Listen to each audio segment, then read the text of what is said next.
Did you know that you scream in your sleep? Barbara had her hand on my chest while she wrapped her legs around my torso. She was the first woman I had dated following my bitter divorce from the cheating bitch known as and the first woman I had spoke to following my first trip to the Middle East as a contractor after I had left my career as an army medic. Not very loud, but it can be a little unnerving at first. Sorry, I said as I grabbed the glass of water I kept on the nightstand. I know very little about you, she continued. It's like you purposely hide a lot about yourself that you don't want people to know. You know I am here. You can talk to me. I know. I leaned in and kissed her softly. It's a long story. Maybe I'll tell you someday. Oh, she giggled and climbed on top of me. Her giggle sometimes caught me off guard. It reminded me so much of Anne. Are we making plans for the future? She held the blankets tightly around her body like a shroud. There was something particularly sexy about this woman when she did that. When we met, I was not looking for a relationship. I wasn't looking for anything in reality. It was a chance encounter at the most unlikely of places. Group therapy? After my arrival with the contractor company, I was assigned VIP escort duties, and with my medical background I quickly gained the confidence of our clients. Usually we would escort dignitaries, congressmen, senators, high-ranking officers, basically important people that felt the need to visit the front lines for whatever they needed back home. Sometimes it would be for votes, other times just to provide entertainment for the troops. I have to admit that those morale trips were my favorite, but I had become a little reckless. Truth be told, I had stopped caring about myself and my own survival entirely. Every single firefight that we took part in, I was there, taking the more dangerous positions and taking pleasure in doing so. I was shot 3 times in the first 6 months. Nothing serious, just mainly flesh wounds, but these instances were noted by my employers. The high death toll I was inflicting was also noticed, but along with that success and my technical knowledge and medical expertise carried me successfully through the first contract. When it came time to renew it, my employer made it very clear. I would need to take 3 months off and seek psychiatric help. Not just counseling. They were very clear it had to be a forensic psychologist that had to treat and clear me for duty. I met Dr. Cargill and immediately he administered a series of tests in order to find out the cause of my issues. Apparently military training and a messed up childhood were not enough for him. He finally diagnosed me with emotional detachment, PTSD, anxiety, depression, and a variety of stress disorders. He felt that I dealt with my issues through alcohol abuse, that I used anger as an armor that protected me from forming any type of attachment with others, and my sarcasm as a finely tuned weapon to ensure people don't get too close. I think he's full of shit and he's interfering with my drinking time. But the boss man wanted me to do this to keep my job, so I kept my mouth shut. He ordered me to attend group sessions in his office. These sessions helped people deal with PTSD, and the interaction with others could give people tools that have been tested and tried by others. As I walked in the office for the first time, there she was, Barbara. I can still remember her first words to me, even now looking back at that moment years after it occurred. You look lost, and maybe a little drunk. AA is a street over, sugar. Oh wow, I replied. Comedy night? Shit, I didn't practice my material. Never mind, she laughed. You're in the right place. You must be the new guy Dr. Cargill mentioned. I am the group leader, Barbara. Please don't call me Barb. She extended her hand, which I took. How about Babs? How about a kick to the nuts? Nice to meet you, Barbara. How long do these things last? It really depends on how much the people want to share, but they are for a minimum of an hour. Why, you got a hot date somewhere? I was hoping I would, I replied. This was completely out of character for me, but after so many years of playing my role in the world, then there was little left for me to lose. If I wanted to stop losing and getting shit on, I would have to stop being the way that I had been and become someone else. Oh, you're smooth, but how about we get through this meeting first, and then we'll see if I'm in the mood for coffee. The meeting went as well as anyone could expect. I did learn a lot, and met a few people that had similar experiences as my own. Some were fellow veterans, others were fellow divorcees. Others came from an abused childhood. I was batting a perfect game in these 3 fronts. Every time we started to get off topic, Barbara would interject with a question and pick out someone from the crowd that could answer it in a way that would return us to the topic. It was almost magical to watch her work. After 2 hours, she called an end to the session and made sure that we were all aware of any follow-up appointments with the various doctors in the practice. Why does it seem like I'm the only one seeing Cargill? Is he new or something? I asked her after the last of the people had left the room. There was some coffee in the table, and I poured myself a cup while offering her a cup, which she accepted. No, he's not new, she said while she laughed softly. He's the clinical director of this practice. You are his only patient at the moment, she continued. How did I get that pleasure? Well, Your employer personally contacted him. That's all I know about that. You'd have to ask him to get the rest of the story. We sat down and made small talk. I learned a lot about her that night. So, I downed my second cup of coffee. Are we going for coffee? What are you talking about? She giggled. That was the first time I heard that giggle, and it immediately affected me. A chill crept up my spine. My eyes narrowed in a combination of disgust and anger, something she really noticed. Sugar, we just had coffee. I have to go home, but you're a really nice guy and would like to get to know more about you. She reached out and grabbed my face with her hand. Yet another memory from and that I so desperately wanted to forget. But Sugar, I am not easy. Well, I am, I said, prompting yet more laughter from her. She took my phone and typed her number, then pressed dial, and her phone began to vibrate. I'll call you. She leaned over and kissed my cheek. Don't forget about your appointment tomorrow. I heard great things about the session yesterday. Cargill began. Would you like to talk about it? What's there to say? I was surprised by the amount of people that I can relate to. Seeing how they learned to cope with their issues was enlightening. What did you think about the suggestions? Do you think that would be something you could do yourself? I don't know, I replied. I mean, if I take the full course and actually take care of the issues that I feel have kept me alive for this long, when I go back I feel like I'll go back naked. His confused look made me elaborate. These people are full civilian. They have normal jobs. They go home each night. And that's fantastic. It really is. They did their time and came home. They can afford to forget all that. They can forget all those lessons we have to learn to stay alive. I can't afford to, at least not yet. So, you think that your job is putting you in a position that prevents you from healing? From finding peace? I think that I am still alive today because of luck and skill. And if I get rid of the skill in order to heal, then all I'll be left with is luck, and I don't think I have much more of that. Then maybe you know what you have to do, he said, but I think that it's a good idea for you to continue going to the group sessions. Besides, Barbara seems to think that area would be most beneficial for you. That reminds me, I continued. Why am I your only patient? It's a favor for a friend, he said. Your employer is a good friend of mine, and for some reason he took a liking to you. That in itself was a miracle, as long as I've known him. I can count on one hand the number of people he tolerates. I'll be honest with you, other than this being a favor, you intrigue me in a professional sense. What you have told me about your past, your childhood, your upbringing, your failed marriage, your career. All the patients that have come through this office with half of those issues have at some point made suicide attempts. But you? I don't think the thought has crossed your mind. Honestly, a patient with the amount of trauma that you have experienced should be far worse than how you are, or by some point should have at least attempted to commit suicide at the very least. I have patients in this facility with a fraction of your issues, but with a laundry list of substance abuse and addictions. But you have an almost inhuman resilience, and don't get me wrong, you are messed up, but yet you should be so far worse. I want to know how you do it. What makes you keep going? I'm stubborn, I replied. It was the truth. I was stubborn. But the sessions continued. I made great progress in the one-on-one sessions, and the group sessions were very enlightening. I spent a lot of time with Barbara after the sessions, eventually having dinners and meeting for lunches. After 2 months of talking and dating, she invited herself to my small apartment with the excuse to see me outside our regularly scheduled hours. In her normal, innocent fashion, she brought over a movie while I busied myself in the kitchen, preparing a light dinner of salmon and grilled vegetables. Gotta love a man that can cook, she said as she sipped her glass of wine and looked over my shoulder and looked at the cooking fish. Well, I replied, if I don't cook, I don't eat. I'm not a big fan of fast food places, and going out to restaurants daily can get a little expensive. Still, it's not a normal thing to see. I don't think I've ever really dated a man that my expression immediately forced her to quiet down. What? Did I say something wrong? I think that's the first time you have said that we are dating, I replied with a smile, reaching to the counter of spices to put the finishing touches on the meal. It's nice to hear it out loud. Dinner was a huge hit. She enjoyed the flavor of the brown sugar mixed with the red pepper flakes and mint leaves and the fish with the garlic taste of the vegetables. The white wine flowed freely, and before we knew it, a second bottle had been opened, and we were both settled into my couch to watch the movie. This is by far the best date I have ever had, she said, a slight slur in her words.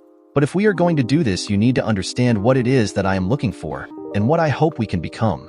I know it's not what guys want to hear, but it is very important to me. Barbara, I replied, a small sadness in her eyes as I spoke. We met in the most unusual place we possibly could meet, under the most unusual of circumstances. You hear me talk about my issues and experiences pretty frequently, I seriously doubt that there is anything you can tell me to scare me off if you're still here after hearing all my BS. That's what I'm afraid of, she said as she gently placed her wine glass in the coffee table, and in one fluid motion, she straddled me. I am not sure why I am so attracted to you, she continued as she lowered her head.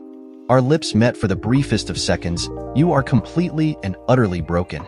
A second kiss, this one more passionate, more lustful. Each of us trying to steal the other person's breath. It shouldn't be like this, she continued as each kiss interrupted her speech. It's just not fair. I pulled her away after tasting the familiar saltiness of tears. What are you talking about?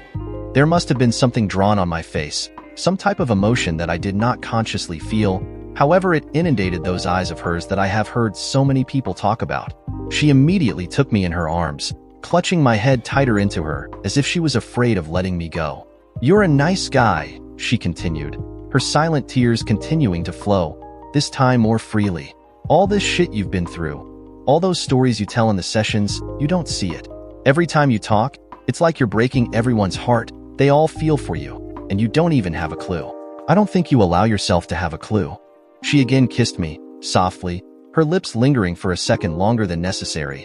Nice guys like you shouldn't have to deal with so much, so quickly. It happens, I replied. The blood was slowly returning to my body. My breathing slowed. I hated these conversations, and while I was not expecting anything more than a quiet dinner, the mood of the room changed into one of deep melancholy. No, she replied. Almost as if she were reading my mind, she stood and grabbed her wine glass. It doesn't happen. It shouldn't happen to nice guys like you. She downed the remaining wine from her glass in a single gulp and looked at me through the glass. Without a word, she extended her hand and helped me to my feet. You have a lot of anger built up inside you, Dee. Please, just for tonight, let me have you. I led her to my bedroom. Knowing that I would only be stateside for a few weeks, I had decided to keep my belongings to a bare minimum. I was still having trouble sleeping in normal beds, so the only thing I splurged on was my mattress. When you first lay on it, the heavy memory foam material can seem hard, almost board-like. However, as your body heat warms the material, you begin to fall into the mattress as it wraps you in its cocoon. I knew what Barbara wanted from me. So, I did the same. We had tender sex. Once we were done, she was conscious enough to smile as she heard me whisper, "Now you're mine." I pulled the sheets and covered her while I moved to the kitchen in order to clean up the dinner mess and enjoy a quiet drink. Some part of me felt terrible for the way I had taken her, even though she had asked for me to do so. But a bigger part of me felt a more unusual feeling, one that I had not felt in many years: happiness. It took me about half an hour to clean up and finish my drink before I made my way to the bed. Barbara was still in the same position I had left her in. Had it not been for a soft snore that escaped her every now and again, it would seem as if she was lifeless. I carefully moved next to her in the bed, and immediately she moved to rest her head on my shoulder, her hand across my chest and a single leg thrown over me. Do you want to talk about it? She was happy. Anyone could see that as they looked at the smile permanently etched on her face. Although we had just spent our first night together, she was already in a mood to try to find out what kept my sleeping habits so infrequent. Not particularly, I replied as I refilled my coffee mug. They're just nightmares, you know? I have never been in the military, and I have never seen war or death except in movies. I've heard a lot of stories about those things, enough to give me my own nightmares, but they can't possibly compare to whatever it is that you see in your sleep. She looked down at the plate of food, moving the scrambled eggs about the plate as if she was playing with her food. I could tell she wanted to ask something, but she was trying to come up with a way to ask without getting an unwanted reaction from me. What is it? I had long ago devoured my own breakfast and was simply enjoying this woman's company as I sipped my coffee. You can ask me anything, but just don't be offended or angry at my answers. I was sure you had ripped my shirt open last night, she started, her voice just above a whisper. You pulled it apart and I was sure that I would need to borrow one from you this morning. But when I reached for it to survey the damage, not a single button was missing. Did I imagine that? Did you sew the buttons back during the night? I couldn't control my laughter. That's what you wanted to ask me? Well, she sheepishly replied. One of many things, but that one was the smaller of the questions. No, you did not imagine it. I did rip open your shirt, and while I am good at sewing skin together, I am terrible with a sewing needle. I am used to having to pull clothing apart to treat injuries. Just the way I pulled open your shirt made the buttons easily slip through the holes. Her blushing face revealed she had more to ask. Yes, I've had practice removing bras in the past. I did use just one hand. To be more accurate, I used 2 fingers and a quick twist of the wrist. Same with the jeans. I see you've had a lot of practice with that, she said, a pang of what I could only think of as being jealousy in her voice. Why do you have your family's coat of arms? She continued her questioning. It's an important part of who I am. You know some of my background. I was raised to believe that all a man has of value is his name and his word. If you taint your name, you taint your word. If you taint your word, you taint your family's name. Honor was very important. I stopped myself before I could say something that I would regret. I can see that in you, she said in complete seriousness. You are a very honorable man. Is that all you wanted to know? I chose to ignore her comment. The truth was that I felt that I had tainted my family's name long ago and that I was working to make amends. For now, I guess that will be enough. I'm honestly afraid to ask you anything else. She took one look at her watch. It's late. I have to go. I had a great time. We really need to do this again and soon. Her voice changed to a more professional tone. Don't forget about your appointment with Dr. Cargill today. It's a good thing one of us remembers, I said. Am I going to see you this evening? Not today, she replied. I have to take care of some errands and I need some recuperation time. I haven't been this sore in a very long time. Just thinking about it is making me all hot and bothered. Okay, I replied. There was something in what she said that bothered me, but I couldn't quite put my finger on it. My subconscious caught it though, and in time it would be revealed to me. I walked her to the door and placed a soft kiss in her lips, followed by a more aggressive one. I really hope I can see you this week though. Behave yourself and maybe you will. Well, Cargill said after our latest session. I avoided mentioning Barbara by name simply because I was not sure of how her position in the group sessions might be affected by our relationship, but other than that I was pretty open about the previous night's events. I am glad you have met someone worth making you smile, but in our last session we touched on a subject that needs to be revisited. You're wondering if I'm going to renew my contract. I looked at the doctor curiously. I honestly don't know. Well, he began, you will not be able to put your demons to rest until you feel like it's safe for you to do so. And while you have this job, it will be impossible for you to fully grasp the treatment. Do you think that enough work has been done that I can return to the company? Do I think you are the same man that walked into my office 3 months ago? No, I certainly do not. Cargill removed his glasses and looked at me. You have taken incredible strides. All the sessions both with me and with group have done a lot to help you learn coping mechanisms and techniques that will eventually help you fully heal. My recommendation will be to allow you to renew your contract and resume your normal duties. But I will strongly recommend you take the remaining time you have here and figure out if the money is worth causing more psychological damage to yourself. You know, I found myself talking to him more freely than I ever had. I have a good reason to think about maybe finding a job here. Maybe this girl. You know, I think there's something special there. I am happy for you, he began, but I don't think it's best to put such decisions on a newly formed relationship. It's too high a strain, but if you decide to stay, I am sure Barbara will be happy to hear it. For a second, I thought he had figured out who the new girl in my life was. She cares for you a lot and wants you to be better. We all do. I had 2 weeks before I absolutely had to make a decision regarding my contract. The sessions both in group and with the doctor were doing a great job for me, and the sessions between Barbara and myself were phenomenal. While we couldn't get together as frequently as I would hope, our time together was well spent. I had taken Cargill's advice and kept the matter of my decision to myself, and as the last days of my exile were coming to an end, Barbara began to act out of norm. What's on your mind? Our bodies were still covered in a layer of sweat after another amazing session, but our breathing had returned to normal. While it was clear that Barbara was a strong woman in her field, in the bedroom she was a truly submissive person. She had given herself over to me, following every silent instruction as if it were law. We had formed an unspoken agreement after the first night we spent together. Your time here is almost up, a sadness coating every word, and once you're gone, well, I don't know if you'll be back. You don't think I will? Maybe alive, yes, she answered, but my fear is that you won't be the same person. I think next time you go into that abyss, you'll go in deeper and deeper, and not even I will be able to get you out of there. Then, I began, finally ready to reveal my decision. What do you want to do? What do you want me to do? Nothing, she said. Looking me in the eyes, she continued, I need you to go. What? There are very few things in the world that truly surprise me and catch me so completely off guard. Being wrong about a situation such as this is definitely on the top tiers of that very short list. Listen, she continued, there are a lot of things about you that I don't know. Many of those I am afraid to know. She bit her lip for a second, again formulating her thoughts before continuing. It's been really fun being around you, getting to spend time with you, but I see the way you look at me. You want more than what I can give you. She took my face in her hands. That damn and trait that will always haunt me. What do you think I want that you can't give me? I noticed she was creating some space between us right before she answered my question. She pushed the covers off her body and began to gather her things. You want a real relationship, you want marriage, some type of future, and I just can't give you that. She was putting on her clothes. I can't marry you. Why not? Because, she looked at me. Those eyes that I had seen many times before showed an expression that was new to her. I am already married. What the hell do you mean you're married? I'm sorry. She was beginning to leave my apartment. God, I wish I had met you years ago. I haven't lived with him in so long, but he is still my husband. Please, forgive me. Get your shit and get the hell out of here. The calm voice of death took a hold of me. Now?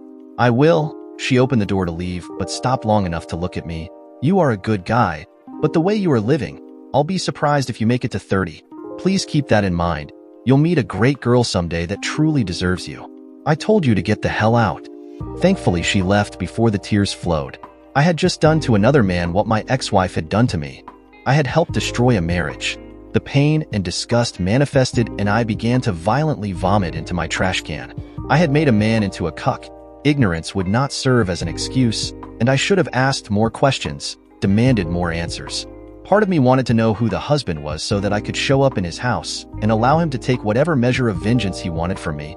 It was the right thing to do. But I knew that if I saw Barbara again, there would be no level of constraint that would keep me from doing terrible harm to her. I had made the decision to walk away from the job in order to stay with Barbara, to give the relationship a try. The world around me went black. I embraced the stillness of the situation. When I came to, my mind was no less chaotic. Again, I had made a huge decision in my life based on a woman, and again it blew up in my face. I picked up the phone and dialed the one person that I needed to speak with before I would call my employer. Dr. Cargill, I spoke as soon as the receiver was picked up. I just wanted to let you know that I have decided to renew my contract. I will also need to cancel our sessions. I'm very thankful for all you have done for me. Well, I am glad you made a decision, but are you sure you want to cancel the remaining appointments? You have made such progress, and I am afraid that you are acting out from a position of crisis. I could hear shuffling in the background. I'm sorry, doctor. It sounds like I am interrupting something. I just wanted to give you the courtesy to hear from me personally that I will not be attending the sessions. No, it's okay. Don't worry, Cargill continued. My estranged wife just showed up in my house. I guess she had a huge fight with her girlfriend and she rushed over here. I'll try to calm her down and let her call you. Excuse me? Barbara, he continued. My wife. I am sure she will want to speak to you before you leave. I told you, she cares very much about you, and I think you should tell her personally that you are not going to be attending the group sessions. I hung up the phone and gripped the trash can even tighter. The last words I remember saying involved calling her every name in the dictionary and making every promise of revenge against her. My last days in town were spent hiring a moving company, closing the lease of my apartment, and signing a new contract with the company. We did speak once more after. He had tried to get me to talk to Barbara, and I simply shut down, telling him I needed to prepare myself for the upcoming trip. I saw Barbara and Dr. Cargill walking together on my way to the airport. He waved at me as we drove past while I simply stared. If I had heard him speak as we drove by, I would have heard him say, whatever it was that happened to him in the past few days just undid all the hard work he had put in over the past months. He was well on his way to walking away from the life he has been living, ready to settle down and try to truly fix himself. I'm not sure if I truly helped him. I'm afraid that he'll never be able to trust anyone. What a shame. The only answer would have been a wail from the woman walking next to him as she collapsed onto the ground. It had been 10 months since I found out that I had become an unwilling bull. While I understand the oxymoron within this statement, I just made there is something that I hope you can understand about me. Above all, I have a strict sense of morality. I know what is right and what is wrong in my eyes. I see the world in black and white. There is no room for shades of gray. When it told me about her pregnancy, I knew that my marriage was over. The fact that she was pregnant by another person, I won't call him a man, made it very clear that our future was nothing more than a fantasy. When Barbara confessed that she was married, the sickening feeling and the awful taste of my pride being force-fed into my body made it impossible to see her without wanting to harm her. You are an angry, angry man, Rebecca told me. She was a contractor like me. A former medic herself, she was hired to help deal with the females in the villages we were visiting. Islamic culture rules make it very difficult for women to find any medical help as they cannot talk to males without their husband or father or brother present. This limits the amount of factual information they are willing to give. I have been sitting here quietly for the past 30 minutes. I replied. We were making our way to Baghdad for a resupply of medical supplies and to buy items that were requested by others in our headquarters. Our own shop there was limited as to what they would bring with them. The number of ambushes in the roadways had increased with the lowering presence of American troops in the area. Yet I can hear your angry thoughts, she laughed. She was a heavier smoker than I was. But when she laughed, all the damage done to her voice from the tobacco just made her laugh even deeper and very pleasant to the ear. If you don't want the promotion, I'll take it for you. It's not that, I lied. All my career I had been a grunt, a cog, a working bee.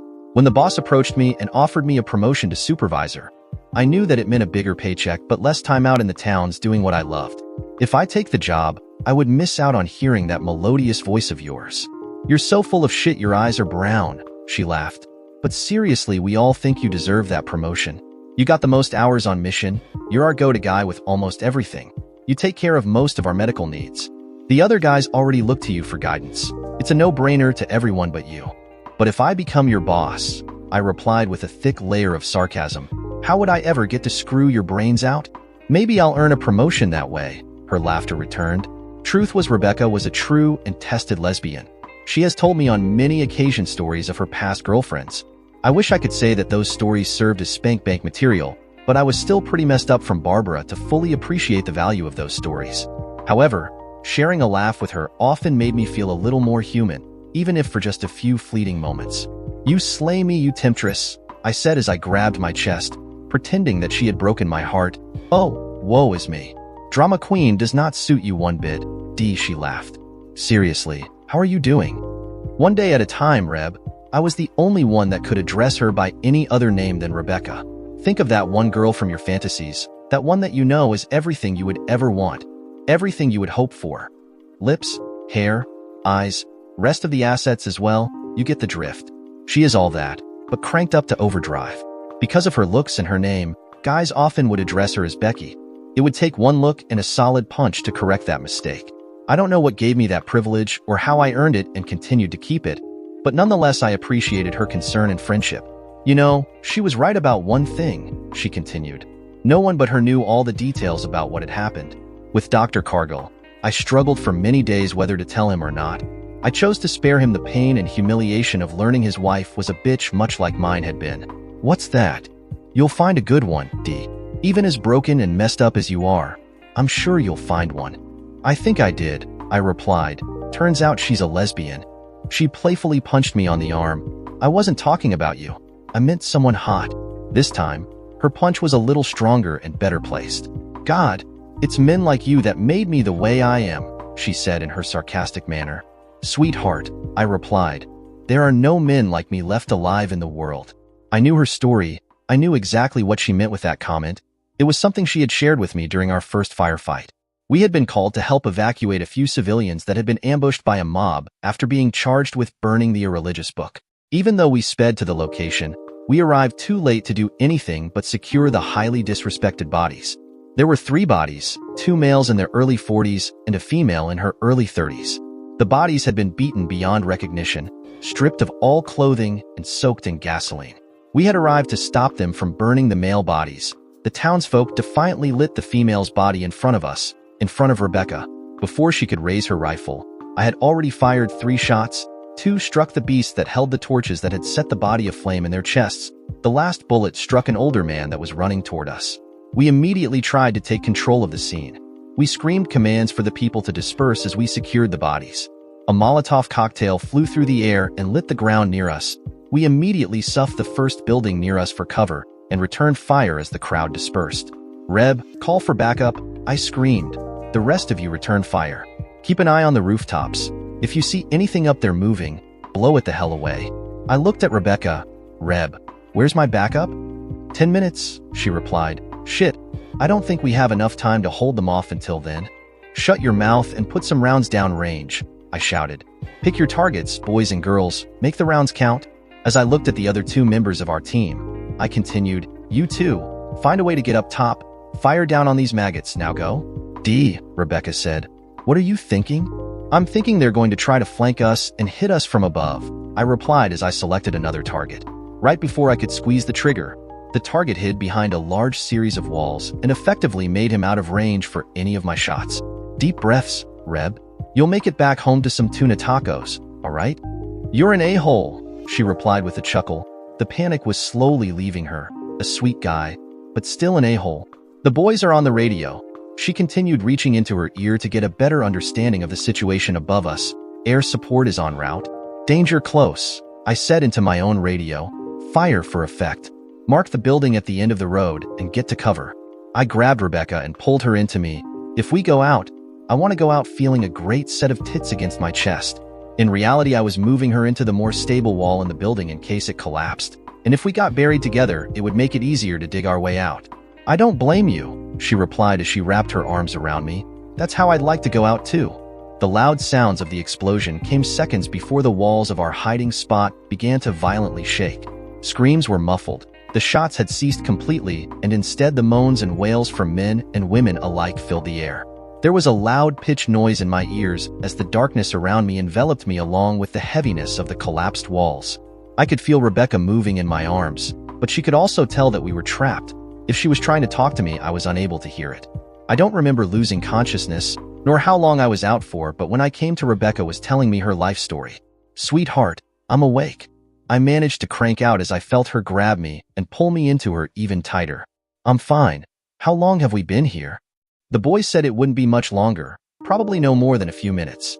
I felt you go completely limp and thought, it takes more than a building falling on top of me to take me out, I said, grabbing her tighter. But thank you for caring. You're the nicest guy I have ever met, she sobbed as she spoke. I thought you were gone. That would have been just my luck, you know? I find a nice guy who actually sees me as a person, one with whom I can be around and be myself without being afraid that he would take advantage of me. For a second, I just lost it. It would take more than a building falling on top of me to take me out. I got a sense of déjà vu as I said this. Satan wants to keep me out of the kingdom for a little longer. God, you're cocky. She laughed. The sobbing was gone. You know, if I had met you a few years ago, oh, I'm sorry.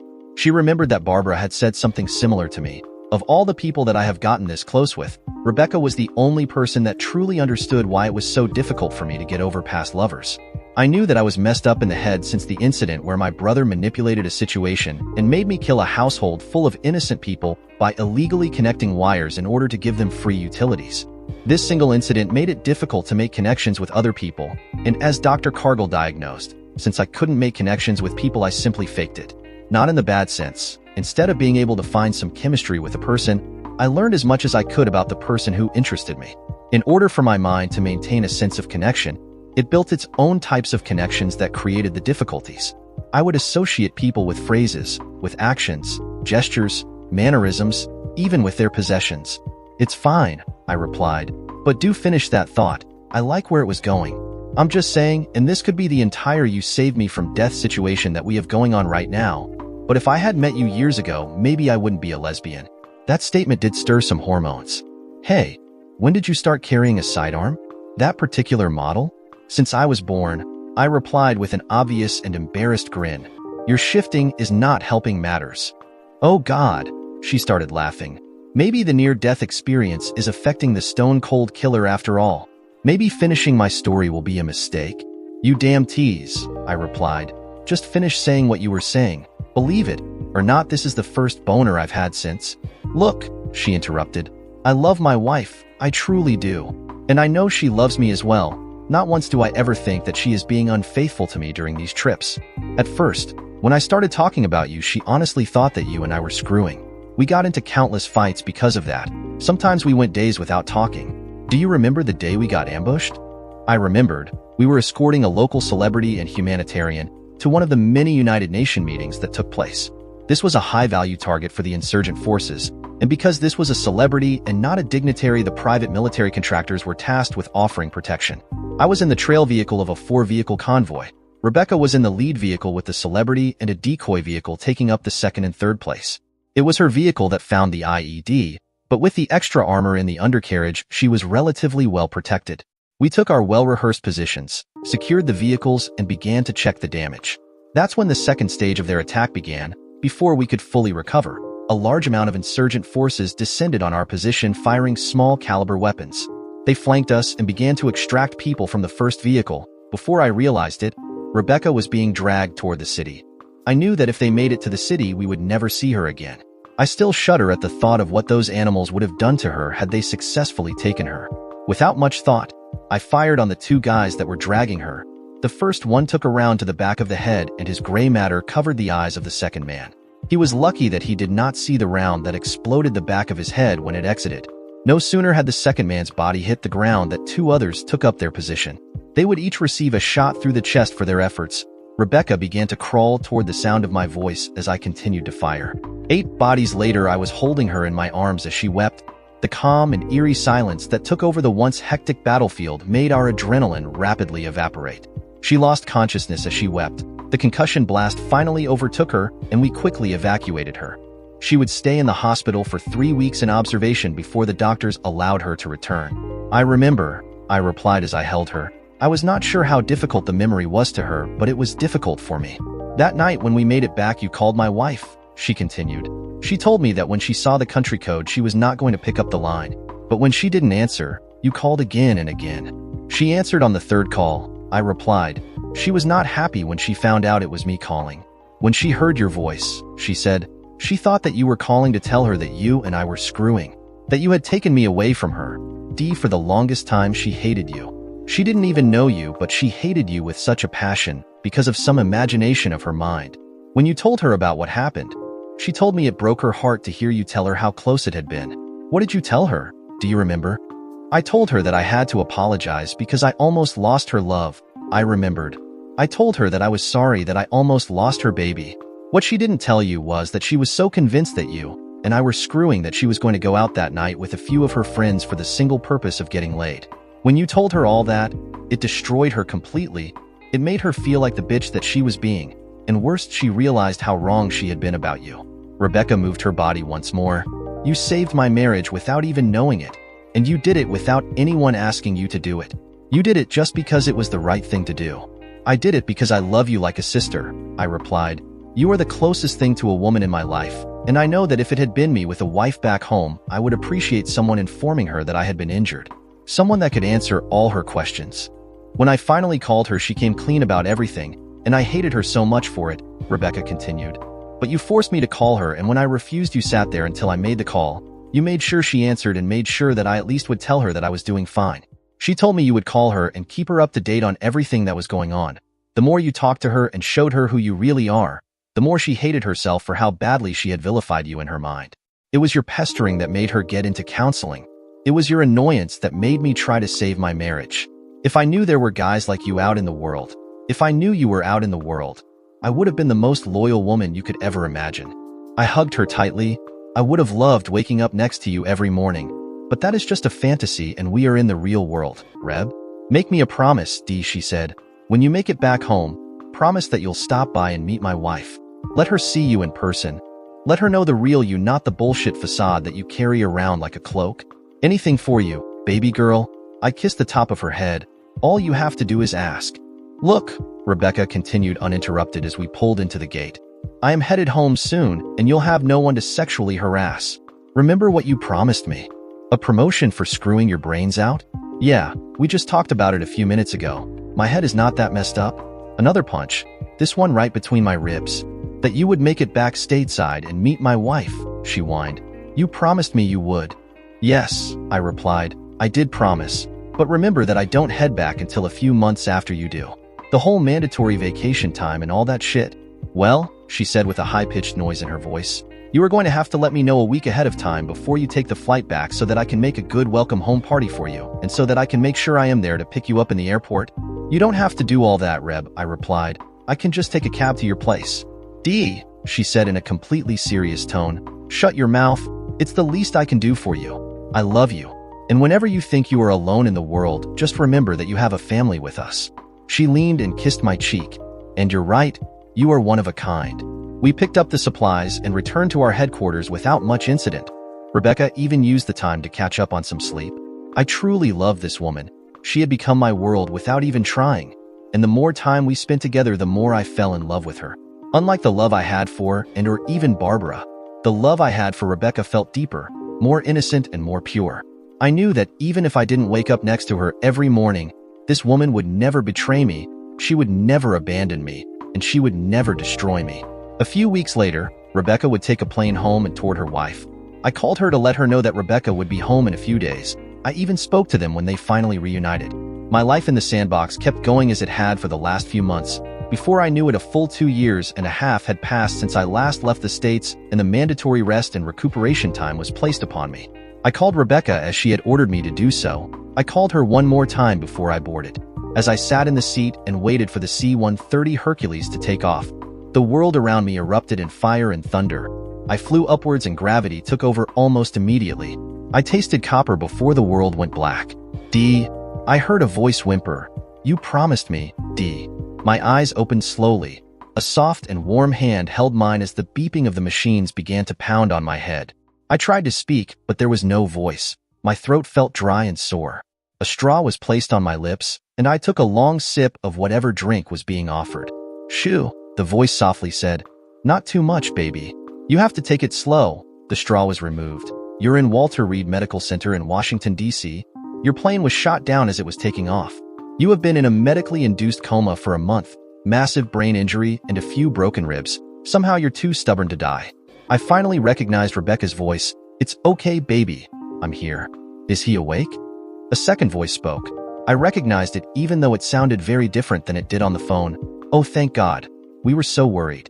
She took my other hand as tenderly as Rebecca was holding it. "Please tell me you remember me," Rebecca pleaded. "The doctor said that you would have some damage, but until you woke up it would be impossible to know how extensive it would be." "Let him rest," Rebecca's wife Martha said. "We can interrogate him later." "Yes, Reb," I managed to croak. "Let him rest. He feels like he has the worst hangover ever." Rebecca ignored my painful groans as she hugged me as tight as she had always done. Even in the face of death, she was crying as she spoke. "You're still an a-hole. We're glad you're alive," Dee Martha said as she too hugged me. "We don't know what we would have done without you. Get some rest. We'll be back tomorrow. The doctors have our numbers if you need anything." "Thank you, girls," was all I could manage to say before sleep overtook me. With the combination of the medications and the pounding headache, I managed to remain conscious for a few minutes each hour. Sometimes it felt like I would close my eyes to blink and the scene before me would change drastically, if I didn't realize that this was a clear sign of the extensive brain damage I had suffered. I would find the situation comical. 3 more weeks and I was able to maintain normal conversations. I learned from the doctors the extent of my injuries. Traumatic brain injury that caused my brain to swell, broken orbital bone, 5 broken ribs, a collapsed lung, a dislocated jaw, 2 broken teeth, and a broken finger. Yeah, I have no idea how that last one happened. From the nurses, I learned that both of the girls had been at my bedside for the worst of it, and as I slowly recovered they each took turns staying by my side. My boss came by and told me that I was to take as much time off as I would need, that I would receive half of my pay for a year until I decided if I would come back or if the doctors cleared me to return sooner. I knew I wouldn't. There was little chance that they would allow me to take such risky profession with the extent of my injuries, and my 2 wives would surely have a lot to say about that decision. In fact, Martha walked in as my boss was talking to me. He didn't even get a word in before she tore him apart. "He almost died out there," she started. "He is still in the bed, unable to even move around, and you're already here wondering when your favorite weapon can come back? It's not, excuse me." He turned to look at me. "Who is she? Why don't you talk to me, a-hole? I'm right here." Martha took a step toward him. "Why can't you see that he's done? His mind can't take anymore. He's barely hanging on." "I thought you said that you were good to go, Dee." "I mean humanely," Martha said. "I don't know how much is left in there." She began to cry. This was the first time I had seen her cry in the short time I had known her as Rebecca walked into the room. "What are you doing here?" She moved and took a protective position beside Martha. "Don't tell me that things are so bad over there that you can't do without Dee." "Nice to see you too, Rebecca," he chuckled. "Dee, please tell them what we spoke about. I have a plane to catch." "What did that a-hole want?" Martha said as the girls swarmed me. "Don't tell me you're thinking about going back there?" "He just wanted to check up on me," I told them, and I haven't given it much thought. This was the first time I had lied to them. There was nothing more I had wanted than to return. But after hearing Martha's speech about my humanity, I was beginning to reconsider my options. I had enough time and money left in my life, and for once in a very long time, I felt like I needed to live it. "I talked to the nurses," Rebecca interrupted, changing the subject into something that had made her happy. "They think the doctors are going to discharge you by the end of the week, but you'll be in bed rest and rehab for a few weeks. Oh, and before you think anything else of it, you're coming home with us." And don't you even try to argue about it, mister, Martha joined in. We are not having it. So, without a word, I was moved into a large 5-bedroom house. I learned that Rebecca had put her wife through medical school with the funds she earned as a contractor. Now Rebecca was going to school while Martha paid the bills. This house had been a gift from Martha's parents, who after a few years became more receptive to her lifestyle choices. We became a routine. Every morning Martha would come into my room and wake me up, force-feed me the medications, and send me to the shower. Rebecca would help me get dressed, force me to eat, and then the nurse would arrive. By the time she was done torturing me, Rebecca would be back from school, and I would coach her on how to make certain meals that she found herself craving. Before I knew it, the visits from the nurse became less frequent and less needed. The daily visits from the girls became more and more natural. Eventually, I began to feel like I was intruding, like I was interfering with their life as a married couple, and fully healed, I thought it was as good a time to move on with my life. Ladies, I began one Sunday morning. I truly appreciate everything you have done for me. It is more than I could repay you, whether in this life or the next. I love you too as much as I could possibly love another human being. But I think it's time for me to go on with my life and figure something out.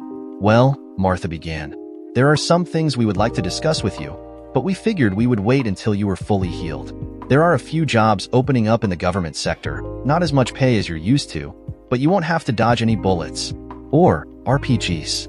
Rebecca joined her wife as they both spoke. The following months were hectic. I took a few interviews, but no callbacks.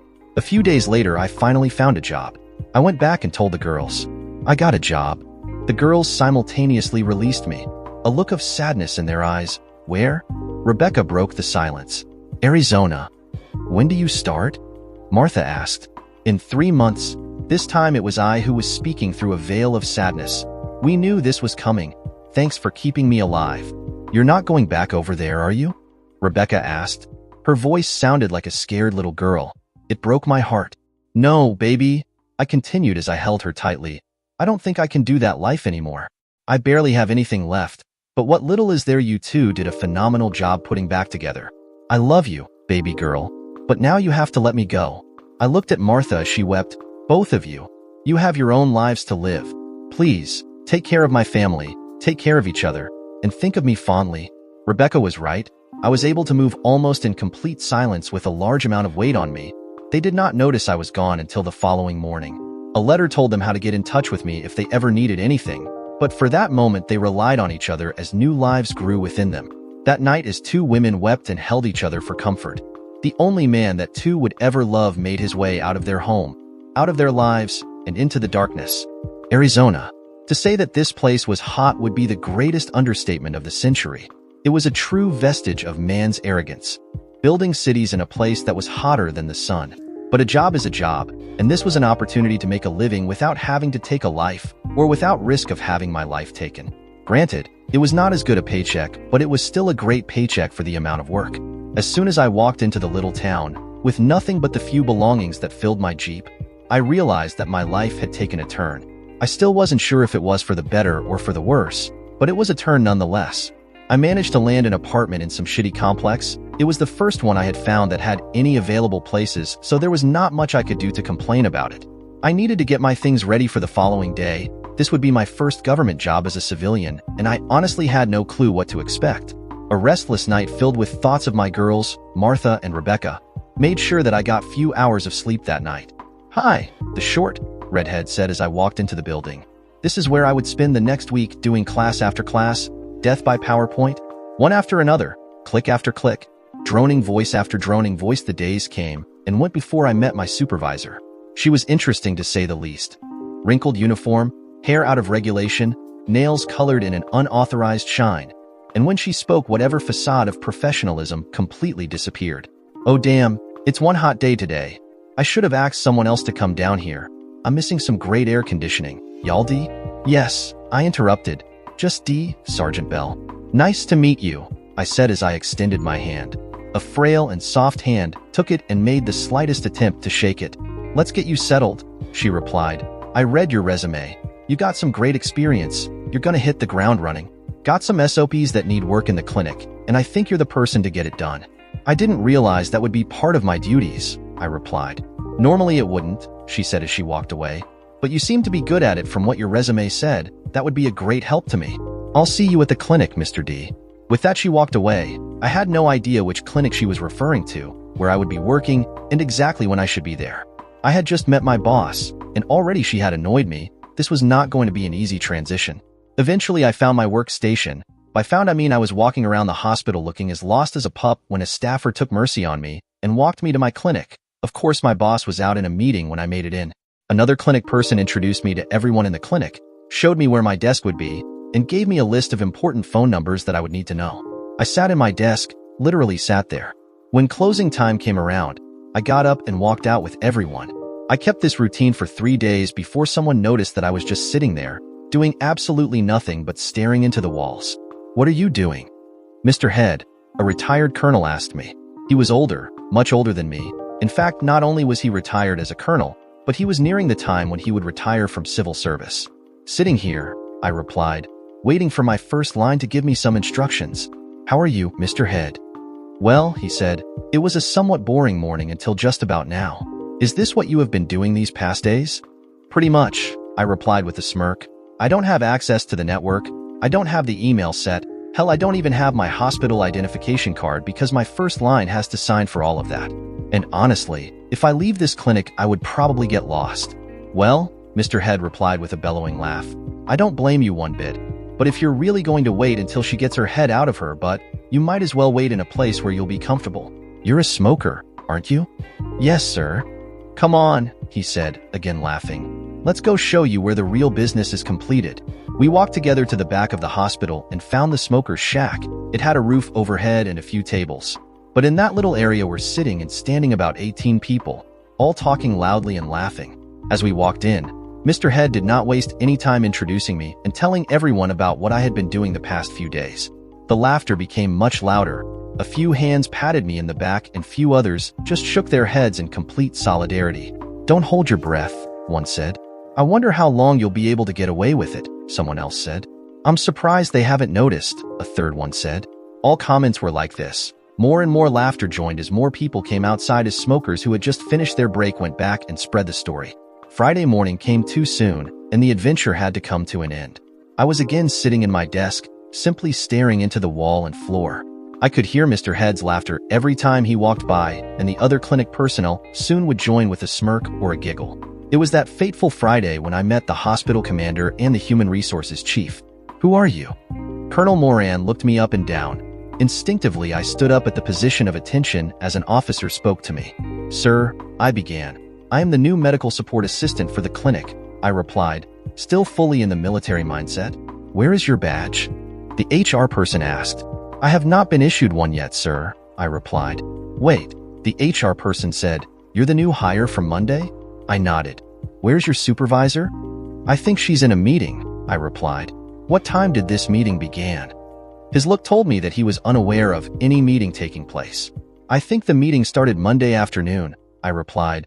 "That was the last time I saw her." "You can't be here without a badge," the commander said. "Go home. We'll make sure there is someone here to meet you on Monday morning to get your badge." He extended his hand. "Welcome aboard. I do apologize for the shit reception you have experienced. We will make sure that this does not happen again with the future hires. Enjoy your afternoon." With that, the two men walked away, clearly displeased with the turn of events. It was going to be a painful afternoon for Sergeant Bell. That weekend, I learned 2 things that made my first weeks in Arizona passable. Alcohol is relatively cheap, and that redhead was one of my neighbors. As soon as she saw me carrying the few groceries up the stairs and into my room, she couldn't contain her loudness. "Hey, you!" she screamed in a bubbly voice as she rushed toward me. "You just in-processed, didn't you?" I nodded. "Oh, you probably don't remember me." "I remember you," I said as I fished my keys out of my pocket and moved to unlock the door. "I didn't realize that you lived here as well." "Yes, I live a few doors down from you, I guess," she beamed as she smiled. When she saw me moving into my apartment, she started heading back to her own. "Aren't you coming in?" My question stopped her in her tracks. Clearly, she was not expecting this question. She stammered. "I understand," I replied. "You must be really busy." "Maybe some other time," I said as I moved to close the door. "Oh yeah, so busy." Her voice dripped with sarcasm. "A glass of wine, a can of tuna, and some reruns in the TV. They make movies for my life." I smiled at that. She took that as a sign to walk into my place. "I'm D," I said as I placed the bags in the counter and began to put things away. Make yourself comfortable, please. Thank you, she said as she closed my door. I'm Christina. It's very nice to meet you, D. Is that short for David? No, I replied as I reached into one of the cupboards and pulled a wine glass. Not David. I poured a glass of red wine for her as I grabbed a glass with ice and poured vodka into it. Damien, you definitely look like a David, she grinned as she took the glass. You live here by yourself? Yes, I replied as I sat in the couch across from her. It's not much, but it's comfortable, and I guess it comes with great neighbors. I raised my glass to her as she blushed slightly. What did you mean by what you said? You don't have any plans tonight? No, she replied. The places in this town are not the best to go as a single woman, and they're even worse if you're going alone. What about you? Well, I replied, I'm hoping I'll have a dinner companion as a matter of fact. I took a long drink from the glass as she looked at me with confusion. Oh, she said, I'm sorry. I didn't know I was interrupting. She saw that her lipstick had stained the glass she was drinking from. Oh no, I'm so sorry. I don't want your date to think that. Chris, I said as I tried to control my laughter. I was hoping you would join me for dinner. Her silence made me think that maybe I had been wrong about the situation. I need to go home, she said. As she saw the look in my face, she quickly clarified. I need to feed my cat and get cleaned up. Can I come back in about an hour?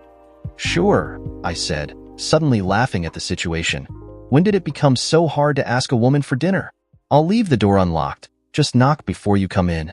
An hour later, there was a soft knock on the door before it was opened. Before she had started walking into my apartment, I had placed the Smith & Wesson .40 caliber pistol into one of the drawers. She looked at me with a huge smile, raised the bottle of wine she had brought with her, and made her way toward the kitchen. I was expecting some steaks or some sandwiches, she said with a giggle as she saw what I was making.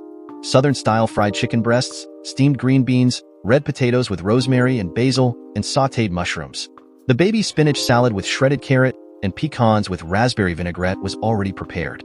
Sorry to disappoint, I replied. The wine opener is in the sink. You know where the wine glasses are, Chris. Help yourself. Oh, it's not a disappointment, she said as the wine bottle was opened. Last date, I went to the guy, tried to make some fish recipe he had read online. We ended up eating bologna sandwiches. I purposely ignored her date comment. There's nothing wrong with fried bologna, I said. In fact, it's one of my guilty pleasures. She made a fake gagging noise as I finished my statement. I don't know how you can eat this stuff, she replied, but to each his own, I guess. Such a little hater, I said. Here, taste this. I used a spoon to grab some of the sautéed mushroom sauce, gently blew on the spoon to cool the liquid down before offering it to Christina. That's delicious, she replied. I don't think I've ever tasted anything this good. Damn, a man that can cook. My face made a micro gesture that I hoped she had not seen. I was wrong. Is it that difficult to believe that a guy can cook? I was trying to move the conversation away from having to explain the situation. Again, she replied with a laugh. Bologna sandwiches. We shared a laugh that I interrupted by giving her directions to start setting the table and serving the salad. In a few minutes, we were enjoying a glass of wine and a well-made dinner, if I say so myself. After eating, we just talked about everything. She had a great laugh when I told her of the events that had taken place during the past week. I learned quite a lot about her. Christina was divorced. Her husband had gotten extremely drunk one night while they were out with friends. He felt that she was flirting with one of his friends, and that night he decided that she needed to be punished. After he was done beating her, he sexually abused her continuously throughout the night. For 3 days he kept this pace: drinking, beating, abuse. On Monday, he sobered up enough to go to work. She regained enough strength to call the police. Before that afternoon, she was in a hospital bed while he was being handcuffed by the police. She avoided asking me questions about the past. Instead, she just asked me about what I was thinking, what I thought about the job so far, the apartment complex, and about what I wanted to do with the rest of my life. Before we knew it, the early hours of the morning had arrived and Christina was beginning to get sleepy. I think it's time for you to go home, Chris, I said. You're falling asleep. It's the damn itis from the delicious food and the wine, she replied with a laugh. But you're right. I should get home. We need to do this again, she finished as she stood up. Well, I replied, you know where I live. Come over anytime. As I opened the door for her, without thinking, we both reached to each other and kissed. Not a passionate first kiss, but one of a couple that had been together for a very long time. After the quick kiss, we both looked at each other, exchanged an awkward laugh before she left. There was a comfort in that kiss that we both needed, two broken people that found each other despite all odds. The next few days went much the same. with one big exception. I had a new boss. The way I heard it, after my little talk with the commander, Sergeant Bell found herself in front of his desk as he tore into her with every possible adjective. The command's sergeant major followed suit. He chewed her, but so hard that her grandchildren's grandchildren would feel the bite. By the time the first sergeant got to her, word had gotten out and everyone around the smoking area gathered around to look at my new shiny badge. "Well," Mr. Head said as I walked back to the clinic, "she would like to speak with you. I think she can hardly sit with the butt chewing that she took." He laughed loudly as I made my way to her office. "Please come in," she said in an unusually professional manner, "and please close the door behind you." I did as she asked me. She closed whatever folder she was reading before she looked at me. "I don't think you understand how bad it is for you to burn your bridges so early into your civil service. You have 90 days where I can fire you without so much as a reason." She snapped her fingers. "Just that quick. You'd be gone if I felt like it." I laughed so hard that tears were bursting out of my eyes. My stomach would hurt for a few days after. She just looked at me with confusion. "Oh, you're serious," I said. I removed my badge and placed it in her desk. "Well, here you go. You have fun with that, Miss Bell." "Wait," she tried to stop me. She rose from her chair.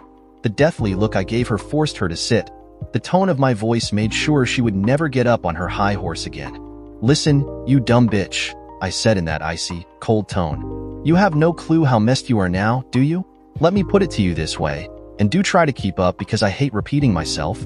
I cleared my throat for emphasis, ignoring just how illegal what you just said is, and ignoring the fact that everyone would question any reason why you fired me so soon after you got your butt chewed out by the entire chain of command because of your screw-up. Well, you're forgetting one very important issue. "What's that?" Her voice had lost all thunder and bravado. "You have no idea who I am, what I've done, where I've been, and more importantly, what I can do." I moved to the door. "Kiss your career goodbye, Ms. Bell. Trust me when I tell you, you just messed with the wrong person." It was not an empty threat. I drove to my apartment, and as soon as I walked in, my cell phone was ringing. I knew who it was, so I ignored the call and shut my phone down. I moved to my refrigerator and grabbed a cold beer as I settled into my couch and lit a cigarette, laughing as I saw the clouds gather for the shitstorm that would soon follow. Christina knocked on my door at around 5 that afternoon. By that time, I had worked my way through the better part of a case of beer. "I got a really interesting phone call this afternoon," she said as she walked in and headed straight into my fridge. She looked at the nearly empty beer in my hand before she grabbed 2 of them from the fridge. She opened them both and handed me one. In fact, it was more like 15 calls. "Want to tell me what's going on?" "Just a dumb person that messed with me," I replied. "What would you like to have for dinner tonight?" "Some Mexican sounds good," she replied. "But Dee, what happened today?" I gave her a brief and short summary of what had happened. She laughed almost as hard as I had. "Oh, what a stupid bitch. She's done." "Yeah, that's what I figured." "No, Dee, she really is." She looked at me. "I processed her very negative NCOER today. She's headed out to some line unit somewhere while the investigation is being completed. The lawyer has been trying to call you all day." "I had my phone off," I replied. "Figured they would blow it up trying to save face." "What are you going to do?" "Let them sweat," I replied. "It'll serve them good, I think." "Well," she said with a chuckle, "how about we go to the store and get whatever you're going to need to make me another amazing dinner? But first, I do need to shower. Get this day off me." I held back my tongue. She noticed. "Behave," she said as she walked out of my apartment. Our grocery trip was normal. I know this sounds bad to some people, but to me it was heavenly. We walked together, talking and sharing little stories and lots of laughs. When we got to the checkout lanes, the cashier asked us how long we had been married. She blushed a little at that comment as I just laughed. I explained to the cashier that we had just started dating. Christina blushed even more as the cashier just smiled at us. We got back to our usual joking as we drove back to my place. Dinner was chicken enchiladas with some homemade sauce and sour cream. She loved it, and the Mexican beer that we used to cool the heat fit well into the night. We continued to talk and learn more about each other. Again, Christina avoided asking me too much about myself, just enough to know who I was and what my morals were, but nothing more that would reveal the past dealings that I had been involved in. After the night, I was curious about that, and I decided that this was time to figure it out. "Chris," I said, "why don't you ask me about my past?" "It's your eyes," she said in a very serious tone. "I see everything I need to know in them. They're broken, they're shattered. Those are eyes that have seen too much." She looked at me. "Every time I look at you, every time I look into your eyes, there is this deep sadness in them, and every time I look at them it breaks my heart. I couldn't possibly imagine what you have seen. let alone what you have done. You're a dangerous man, D, but you're not dangerous to me. What does that mean? At the store today, that was the first time I have ever been there. I have always been scared to go in there because of the neighborhood where it's at. But with you, I was safe. Even with all those men in the store, I knew I was safe. No one dared to look at me. She swallowed her drink before continuing. I'm really happy you asked me to dinner. I'm happy you accepted, I replied as I lowered my head and kissed her deeply. This time, I wanted to taste her essence. She gladly returned it, with even more passion than what I was giving her. I almost thought this was impossible. Before things could progress further, Christina broke the kiss. I have to work tomorrow, she said. I have to go home. Okay, I replied as I kissed her. Would you like to come over tomorrow afternoon? Yes, she replied. I would love to. I'll bring dessert. She finished her drink and again I walked her out. This time though, I walked her to her door. Again, we exchanged a good night kiss and I made my way back to my apartment. Check your phone, she said. I am sure you have plenty of voicemails to listen to. Have fun with that.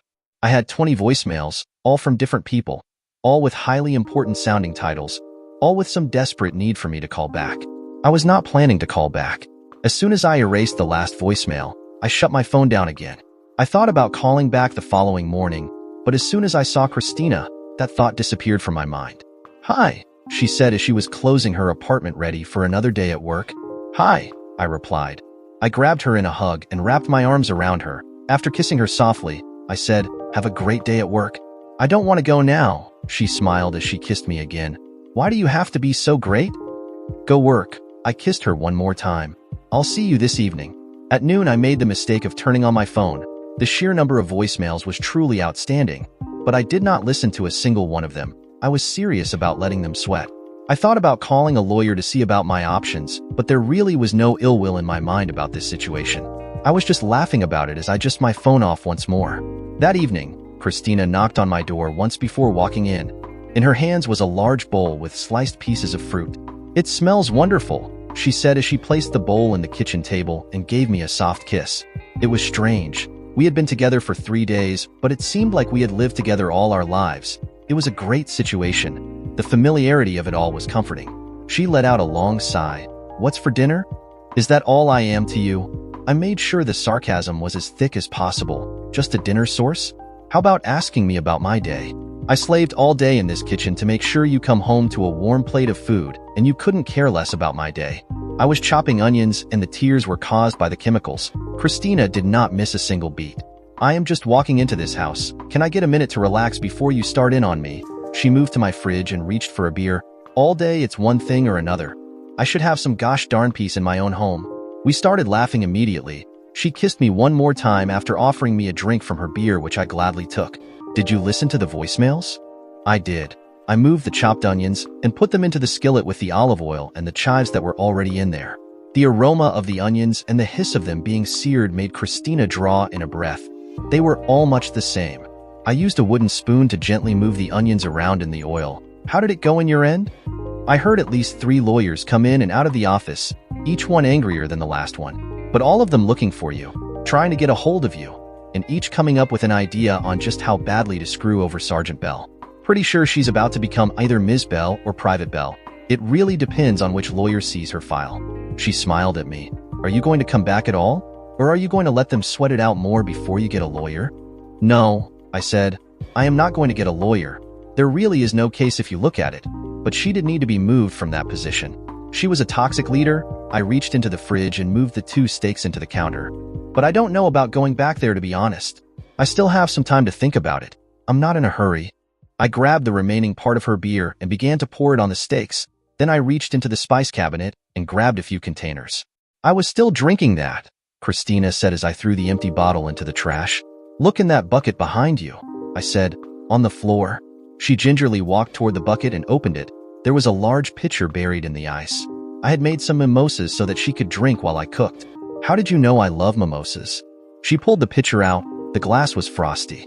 I have yet to meet a woman that does not, I replied. This is just orange juice, she said as she took a drink from a glass that was filled with the liquid. I laughed. No, there is an entire bottle of champagne in there. I pointed at the garbage can so that she could see the empty bottle I had thrown out earlier in the day. I told you it was a secret recipe. What do you think? This is freaking delicious. She took another drink, this one longer than the first. Do you want me to pour you a glass? No, thank you, I replied as I began to pour the spices into the steaks. I'm actually not a fan. I'll drink them every now and again, but for the most part, one tend to avoid champagne. Your loss, she sheepishly replied as she took another drink. Are you trying to get me drunk? I moved to her and leaned down to kiss her. She used her empty hand to pull me down to her while she rubbed the back of my shaven head. I don't think I need to get you drunk, do I? No, she said, but I do need some time. I don't make a habit of jumping into a man's bed just because he can cook, make drinks, and make my hormones jump with just a kiss. She blushed when she realized what she had said. I just laughed and went back to the steaks. So, I wanted to get her to talk more. I take it you haven't told the people down at your office that you know where I live? No, she replied. If I did, they would just try to get me to bring you in, or they would use me to try to get you to answer the phone. Besides, it's far funnier to watch them squirm about this situation, talking about how you just disappeared from the face of the earth while I sit in my desk and think about how we just had dinner, or how you had kissed me goodbye on my way to work and how. She blushed again as she realized that she was going on about what was on her mind. Again, I laughed. You're so damned cute, I said. You know that? Thank you, she again blushed. You know I really like you. I feel like I am back in high school feeling butterflies in my tummy. You're a really good guy, and I think I am ready to ask you about your past. Okay, ask me anything. I ran your background check when you were initially hired, so I know you were a contractor and that you were in the military. She took a drink to steady her nerves. But there was something in your records that prevented more than the basic information from being displayed. I was in a special operations unit, I replied while I carefully moved the onions and set the steaks on top. As I moved the onions to create a bed for the steaks, the dripping beer made a hissing noise as it touched the oil. A lot of the operations that I took part in are still classified because of the intelligence we collected. Same thing with my time as a contractor. A lot of that mainly because of the equipment, and because companies are really funny about the whole corporate secrecy thing. Ah, that makes sense, she said. Why did you get out of the military? It clearly wasn't the deployments, was it the money? I got out because my wife pushed the situation, I replied. You're married? She almost choked on the drink as she said that. No, I replied. Sorry, I should have said my wife at the time. And got pregnant while I was deployed. It was hard. I get it. She was lonely and I was not the best person to be around at the time. The constant deployments and all the things we had to do over there drove a pretty big wedge in our relationship. I got out hoping to start closing that wedge. That's when I found out about the pregnancy and the cheating. By that time, it was too late to cancel on the discharge orders. And just then I ran into an old friend who offered me a position with a security firm. She let out a long, drawn-out breath. Where is she now? Anne? I don't know. Haven't spoken to her in years. I grabbed a smaller skillet and coated it with butter. While it melted, I chopped some mushrooms and tomatoes. So you're divorced? Yes, I said as I put the ingredients into the smaller skillet. Is that a problem? No, just making sure, she smiled. What did you do in the military? I am a trained medic, I replied as I stirred the ingredients. But I was a jack of all trades, served mainly with sniper teams and small teams. So, you killed people? I nearly burned myself after she asked that question. This was one of the worst things that you could ask any person that had served in the military. It was even worse if they had, not because the question reminded them of what they had done, but because of the immediate follow-up question. Yes, I replied, almost as many as those that I saved. I'm sorry, she said.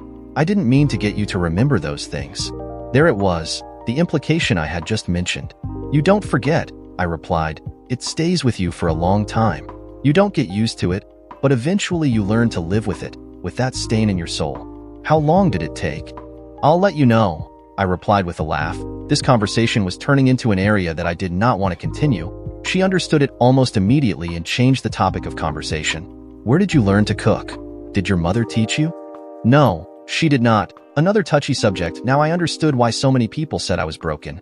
I just picked it up one day. I'm not a fan of fast food, so I just learned to make things to my tastes.